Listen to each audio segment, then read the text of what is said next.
Hello, namaste everyone. It's me Prakash. And it's me, Satish. Welcome to Friday Talk with Mr. Kandel. Unfortunately, we don't have Mr. Kandel in the show today. He is traveling to Canada for next couple of weeks. So you will be delivering updates about study in Canada himself from Canada. Yes. But today we have number of topics to include in this program. And we will begin with PAL. Mr. Bhatta, so almost all colleges in all the province, they have started, launching PAL, and students are applying for visa application, study permit application. So what are the updates if you want to, talk about PAL at this moment? Yeah, Mr. Prakash, thank you. So PAL has been the hot topic of discussion almost for 2-3 months after this new rule came in play. Recently, as you have already mentioned, all the colleges, they have started giving PAL, with some exception of students still waiting for PAL, especially for Centennial College and Seneca College, because they have lots of students, and due to the huge volume of applicants, the ministry is taking more time to finalize the PAL. But good news is, even though students have got average score, like let's say 2.6, 2.7, they are getting PAL. So it will be a good news for students who are still waiting for PAL. So I ask them to have little more patience. And regarding PAL, there are some bad news also. So if students, they are not checking their PAL properly and they are getting mistakes in the PAL, especially in the name, date of birth, course, so there can be a huge repercussion in their visa decision. So I urge the students to please check your PAL. And again, if you are checking the PAL, if there is a mistake, you can request the ministry to fix it. All right. Time we can write clarification letter also while applying for a study permit. Yeah. Recently, one of our student got a PAL in which only his last name was mentioned. So he emailed to the Ministry of Alberta, because he was from Southern Alberta Institute of Technology. And within just 3 days, the ministry resent a corrected PAL for him. Okay. So in that, he sent an offer letter, provincial attestation letter, which he already got, and the tuition fee payment made to the SAIT college. And within few days, the ministry fixed his issue. And in another case, for the same institution, another student also tried the same thing. But in his case, the ministry asked him to refill the PAL form. Okay. So students, you should also do the same process. All right. What if a student has got, wrong information in date of birth from Ontario province? So in Ontario province also the same case applies. They need to email it directly to the Ministry of Ontario, which is Ministry of Ontario, which is handling the PAL issue. So you can get that email from your PAL itself, or you can search it in Google, and you can directly write in the mail, Honorable Minister, could you please fix this issue? So I have these proofs. So could you please verify my passport as well as my PAL and correct my PAL? All right. Yeah. Thank you very much. That was about PAL. And so now we are moving to next topic. That is about available courses in Canada for September 2024. So Mr. Bhatta, we have many students, they want to apply for September, but many of them are in doubt whether they have still plenty of time for September or it's already late. So that is their concern. So which colleges are offering, offer letter in timely manner? So what are the options for them? Okay, yeah, that might be the main concern of the prospective students, because newcomers are also giving their final exam in 12th grade, and also some of the students, they are waiting for their IELTS or PTE result. For those who are willing to go to Canada, this intake, the September one is the last one, except some universities like University Canada West, which has October 1 as class start date. So in this case, I will recommend them to apply for colleges which are not in the main city. So, for example, we have got St. Lawrence College, which is in Kingston, Cornwall, and Brockville. So similarly, we have got Durham College in Oshawa. We have got St. Southern Alberta Institute of Technology, but for September it is already closed. And we've got Algonquin College in Ottawa, and we've got Mohawk College in Hamilton. Yeah. So they can apply for these colleges still for this September intake. And another thing, crucial thing is, so when you are choosing the programs, please look at the program list which has been cancelled by the Ministry of different provinces in Canada. For example, Conestoga College, they've got almost 20 plus programs cancelled by the government. So if you are choosing those courses with half knowledge or misguidance, you can be in trouble because you are getting the offer letter, but you are not getting the provincial attestation letter. Yes, thank you. So, Mr. Bhatta, let's talk about the significance of SOP, because lately what is happening, if they have a good score in IELTS or English proficiency test or academy, good academy GPA, and if they write like okay, SOP, so chances are high they will get, their study permit will be approved.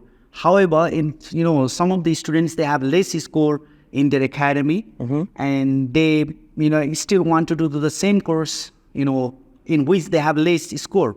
For example, if they are going for computer programming, so they might have less score in mathematics.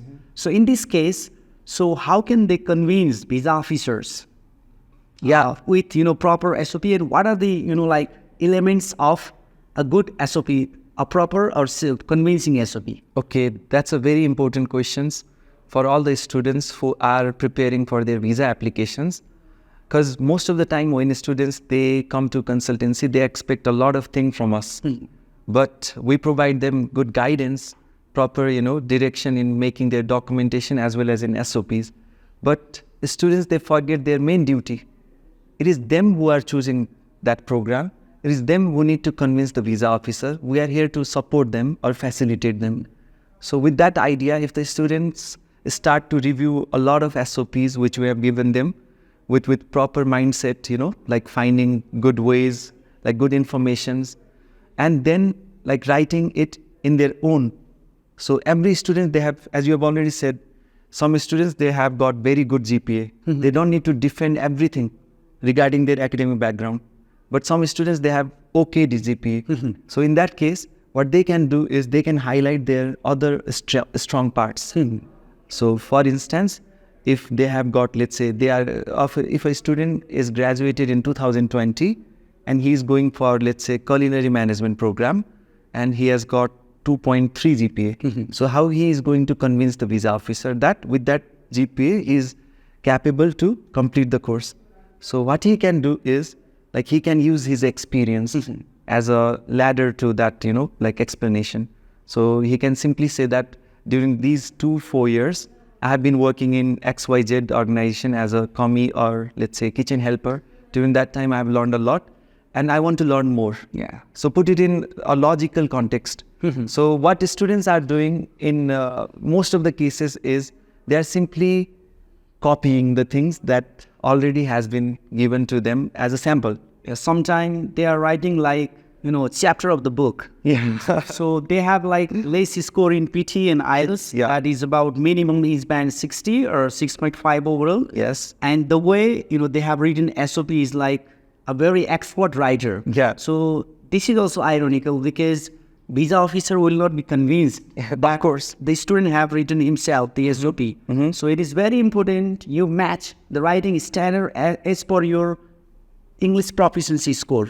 So Mr. Bhatta, so that was about, that is very crucial, and also with the, source of ChatGPT and other forms of AI-driven these language applications, what the students are doing is they are simply putting the sample in the ChatGPT and asking it to rewrite for him, giving some instruction. It is not going to work. So here I would like to add a little bit more about CV because we have many students and they are relying, for consultancy, even for simple resume for the application, which is not good because in Canada, when they land, they will have many challenges. Believe us. So if you develop, these skills right now while you are in Nepal making CV or you're using, Microsoft Word. Yeah. So this will help you, in your assignment in the school time. Yeah. So this is very important that you make your CV yourself. Instead, you can get idea from your respective counselors,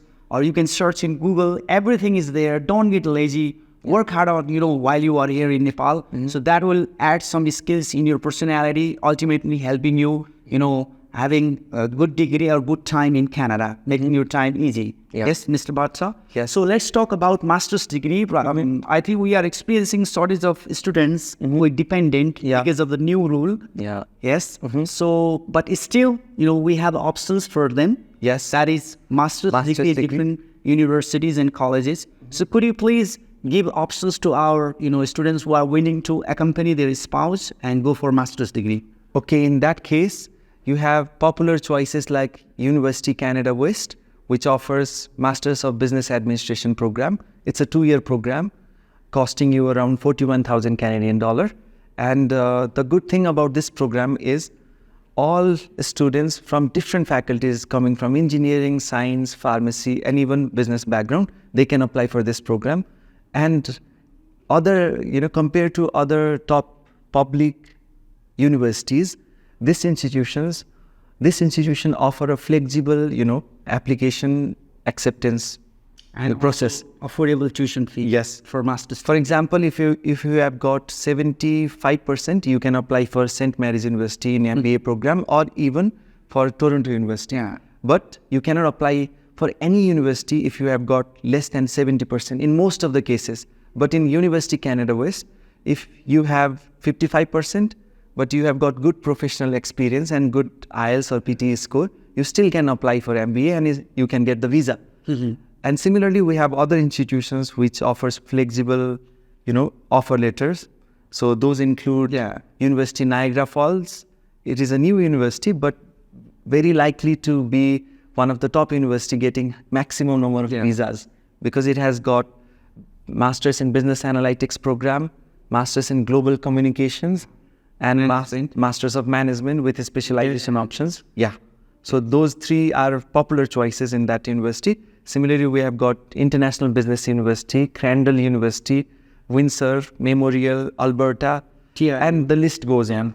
So you can visit us and we can guide you further as per your suitability in those categories. So that was about master's degree. So let's talk about new rule, Mr. Bhatta.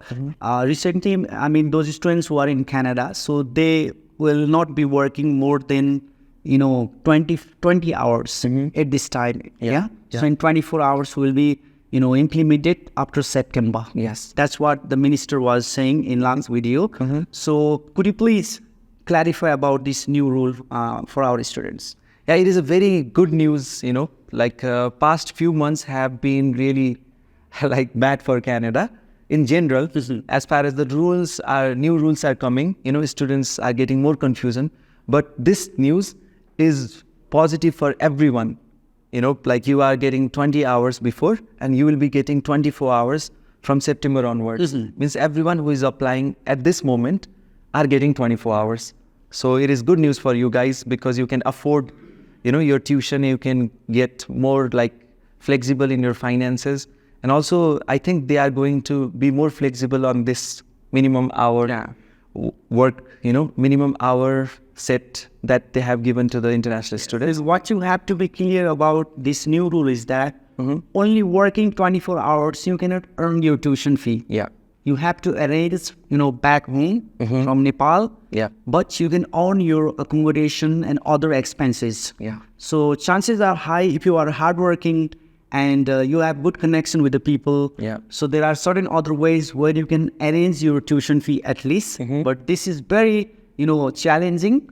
We would not advise that you go to Canada, unless you have, unless you can offer 2 years tuition fee. Yeah. Mr. Bhatta. This is very important. We have seen many students stranded, once they land in Canada because they cannot arrange tuition for the next year. Yes. Because we are not, going to Canada for work purpose. Yeah. Our first priority is to study in the beginning years. And once you graduate, you can actually have additional, PGWP where you can work and, make up your tuition fee back to Nepal.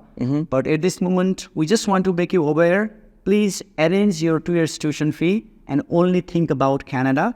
So first year you'll be paying, and next year once you land in Canada, you can arrange that. Yeah. Yes. So that was about new rule we talked about, and now let's talk about the some program being cancelled after the poll introductions, and especially in Conestoga College and many other public colleges in Ontario province. Yeah, you will Seneca. Please, talk about this. So it is, I think, High Commission is in the process of filtering the colleges and their programs.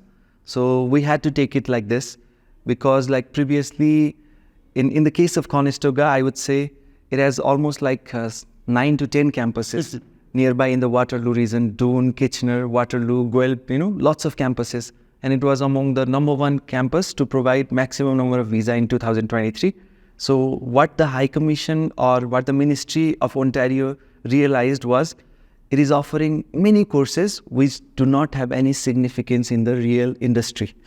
So for instance, they have simply cancelled this esthetician program. It is about a beautician kind of course, which can be taken in few months. So why to spend 2 years for the course? That's why they cancelled the program. Similarly, other organizational management, and also Cambrian College. Yeah. So the list is, increasing. I think students should be more aware about the selection of the course in coming days, if they are getting the PAL as well as visa approved. And I would suggest the students to not go with generalized topics. Yeah. For instance, if you are going for a diploma level in business, rather than choosing diploma in business, everyone choosing that course, you can go with diploma in business, specializing in accounting or marketing, HR, which happens to be available in St. Lawrence College. It has lots of, specialization options. So you need to be more smarter when you are choosing the course. So for example, if you have a good background in IT, computer or math, go for computer programming. Otherwise, you've got 2.8 or 2.6 and your math score is D. Let's say you passed the math exam in second exam or supplementary test, and you are choosing computer programming. It's really hard for you to get the visa. So you need to choose the program more wisely, and there we are, providing you help, assistance. In this connection, we have received a number of, programs options from colleges and other respective authority. So could you please include the topic that fill up labor market in Canada? So we have number of topics for the program. Yeah, that is the positive news. Flip side, Yes. Some programs, they are being cancelled, and some programs, they are being more preferred by the visa officers when giving the visa. And these are transportation, logistics related courses, which include supply chain, trucking, and all those courses, global logistics. Another program includes healthcare related subjects, which includes enhanced nursing practice for nurses, DSW, personal support worker, social service worker, early childhood education, and similarly biomedical sciences, gerontology, recreation therapy, and more. There are plenty of courses. And third one is culinary and hospitality program.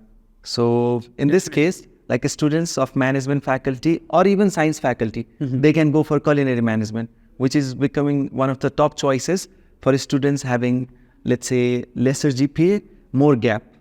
So, and also it is among the top visa getting course when we compare the, let's say, general visa rate as per the course. Another program would be engineering, which includes civil, mechanical, electrical, electronics, power, energy, those kind of engineering related subjects, which are also high in demand in Canada. So if students are choosing these 4 categories, transportation, hospitality and culinary, health, and engineering, they are more likely to get the visa if their other documents are strong. All right. So that was about labor market shortage and selected program that we have advised. So Mr. Bhatta, let's talk about refusal case. So right now, after the introduction of PAL, those students who had applied without PAL and those students who had applied in public-private partnership colleges, they have been facing, ample refusals recently. And we have many, refusal cases in the market. So what are the options for them? How these, refused students can enhance their chance of, acceptance. Do you have any, strategy to advise? So yeah, when a student is getting refusal, it is really heartbreaking for everyone. But in the case of Canada, if you are, strong enough, logical enough to improve your file and present your case in a more stronger way, there is always the possibility of getting the visa. And the visa success rate of, reapplying candidates who have got first or second refusal in their previous attempts are also getting the visa, even during this time when lots of students are getting refusals. So the crucial factors would be, first, their academic background should match the course. Second, the SOP should be genuine. It should be convincing enough. Convincing doesn't mean you need to write 10 pages. Sometimes you can convince the visa officer within, let's say, 1,000 or 1,500 words. 3 pages. Yeah, 3 pages. Or like if it is genuine, like you have got a strong motivation, a sense of purpose, what you are doing, and also you have got some experience to back your, motivational things, then you can present a strong SOP. There, experience plays a crucial role. Sometimes what happens is you are applying for MBA, and let's say your profile of experience would be, let's say, cashier. It is not, a strong profile to go for that kind of leadership program. Instead, you can present, let's say, assistant account manager or loan officer. So those profiles also play a crucial role.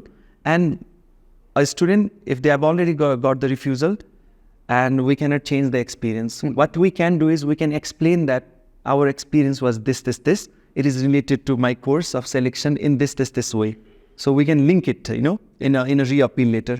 Another would be, so you can ask for GCMS CAPES note, which would provide you the actual reason.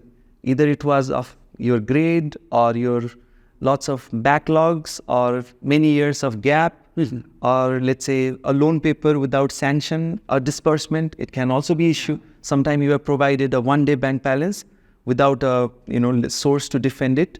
So it can also be the issue. Yeah. So it is always, it is always good to have your GCMS note from your consultancy to actually write a appeal letter if you have got more time to reapply. If you have got less time, you can go with the appeal letter by finding the mistakes. Yeah. And here we are to guide you in that.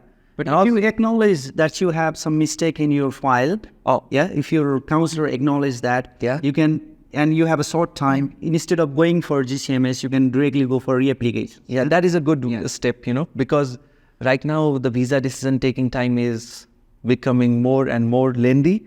So I advise the students to not wait a long time, to reapply. Yes. Because sometimes also the visa officer can feel that you are confident enough to reapply on time. Yeah. You are not taking 2 to 3 months to just find what was the exact reason. Because you already have your mark sheet, you already have your IELTS score, you already have your financial documents with you. Sometimes you can add additional income. Sometimes you can add a bank statement if you have got a strong bank statement.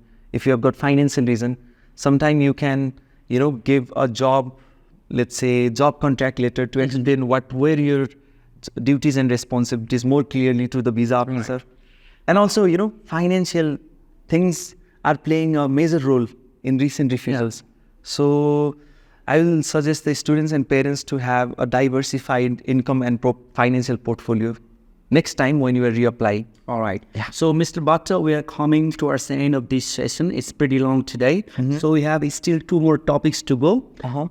First would be many students, they are traveling, for May intake, and you have some tips as you have talked last time in previous departure session. So, our students actually, many of them were too much dependent on, our counselors in consultancy. We have helped them. Yeah. Literally, we have spoon-fed them, But we also have some tips for them. Yeah. So while, if you are going to Canada at this moment, this is really challenging to settle there. Many students, actually, they rely on part-time job. Yeah. They are actually understanding like this, So how can, actually maximize the chances of settling there in a very short time? That is about finding right, channels like right networking and right, let's say, proper accommodation and part-time jobs. Mr. Bhatta, do you have any advice for them? Yeah, so first of all, I would like to congratulate all the students who have just recently arrived in Canada, and all the best for your upcoming endeavor. So in this regard, I would say first, you need to have a strong CV. You need to be presentable to the employer when you are facing the interview. So for that, you need to improve your communication skill. Communication skill doesn't mean that one of our student here, he was a student and with a GPA of 3.6 and IELTS of 8. Yeah. But he could not find job for 6 months. Yeah.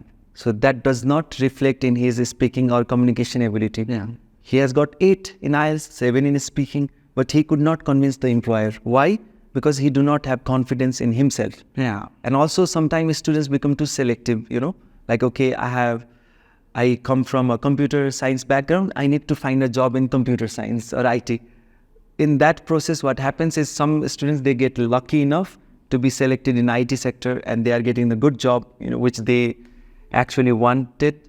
But some students, they are not getting the job and they simply keep on waiting. Yeah. And most occasion, may not be possible, Mr. Bhatta, because they don't have full-time work permit. Yes. What employer search, for this kind of job nature, they are searching for full-time, employment. But So they need to understand. only part-time. Yeah, It's try to understand. Yeah. There is nothing wrong in doing in some, other part-time jobs like in hospitality sector. Yes. In other sectors, being a salesman, sales assistant, Yeah. junior assistant. So anything, cleaning, Yes. or maybe a cashier, Yes. any jobs that you would take on. Maybe cook. Yes, maybe a cook. Cook is really the respected job. Yes. Of course, you need experience and certificate in Canada for. Or for girls, you can, work in childcare organizations, exactly. or even Montessori's, or, you are teaching small kids. Supermarket. Yeah. All these sort of diverse experiences actually shape your personality over a long course of time. And it will also give you confidence to approach another employer. Yeah. Some students who have got very lesser GPA and they have got, let's say, just 6 in each band IELTS, they're, working in 3 different locations. But they are approachable, more flexible. Please be advised that you believe in the power of network. Yeah.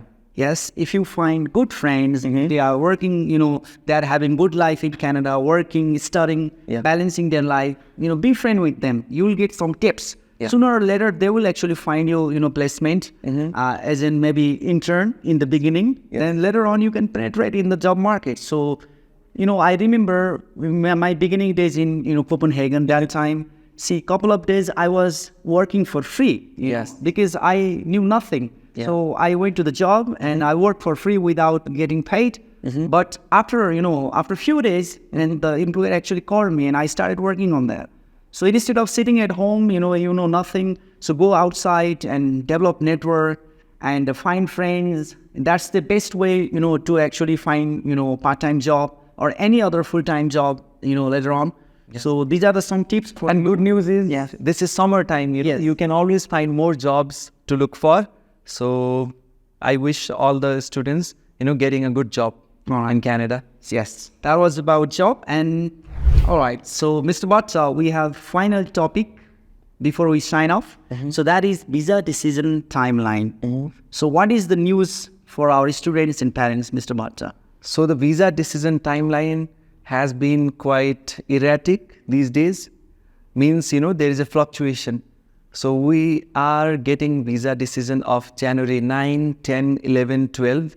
It means students have waited almost 4 months. Yeah. So it is more than 3 months, less than 4 months. That is average decision-making time.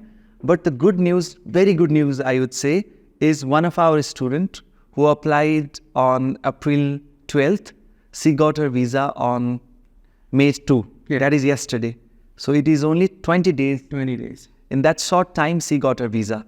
So for all those students who have applied with their provincial attestation letter, be hopeful that you will get your visa within 1 to 3 months. That would be the average time I would, expect. All right. So thank you very much. That was all for this episode. Thank you for being with us. For more information, log on to our website www.goreto.edu.nb. Me, Prakash, and Me, Satish. we will meet you next time. Bye-bye. Bye-bye. Have a nice weekend.